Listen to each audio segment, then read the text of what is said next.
அண்மை செய்தி. ஜெயம் ரவி ஆர்த்தி விவாகரத்து வழக்கில் தம்பதியர் இடையே 1 மணி நேரத்திற்கு மேலாக சமரச பேச்சுவார்த்தையானது மேற்கொள்ளப்பட்டு வருவதாக அண்மை தகவல் வெளியாகி இருக்கிறது.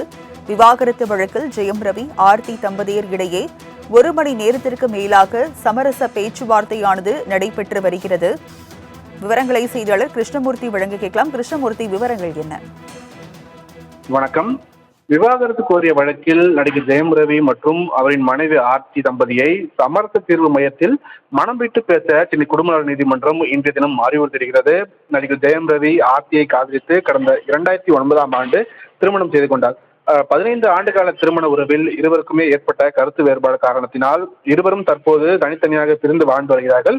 இந்த நிலையில் மனைவியிடமிருந்து விவாகரத்து கேட்டு நடிகர் ஜெயம் ரவி சென்னை குடும்ப நல நீதிமன்றத்தில் மனு தாக்கல் செய்திருக்கிறார். இந்த மனுவை விசாரித்த சென்னை 3வது குடும்ப நல நீதிமன்றம் சமரச தீர்வு மையத்தில் பேச்சுவார்த்தை நடத்த உத்தரவிட்டிருந்தது. இந்த வழக்கு குடும்ப நல நீதிமன்ற நீதிபதி தேன்மொழி முன்பாக இன்று மீண்டும் விசாரணைக்கு வந்தபோது ஜெயம் ரவி மற்றும் ஆர்த்தி ஆகியோர் நேரில் ஆஜராகியிருந்தார்கள். அப்போது மத்தியஸ்தர் நேரில் ஆஜராகி இன்னும் சமரச பேச்சுவார்த்தை முடியவில்லை என்று தெரிவித்திருந்தார்.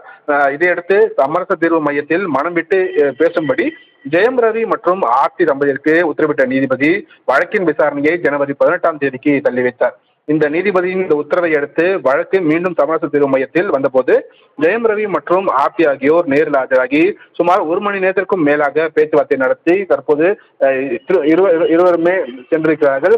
அடுத்த கட்டமாக விசாரணையானது ஜனவரி 18ஆம் தேதி அன்று தள்ளி வைக்கப்பட்டிருக்கிறது. அன்றைய தினம் இன்றைய சமரச மையத்தில் நடைபெற்ற பேச்சுவார்த்தை தொடர்பாக அறிக்கையானது அங்கு சமர்ப்பிக்கப்படும். அதுக்கு அடுத்தபடியாக தான் இந்த வழக்கில் என்ன நகர்வுகள் என்பது தெரிய வரும். விவரங்களை வழங்கியதற்கு நன்றி கிருஷ்ணா.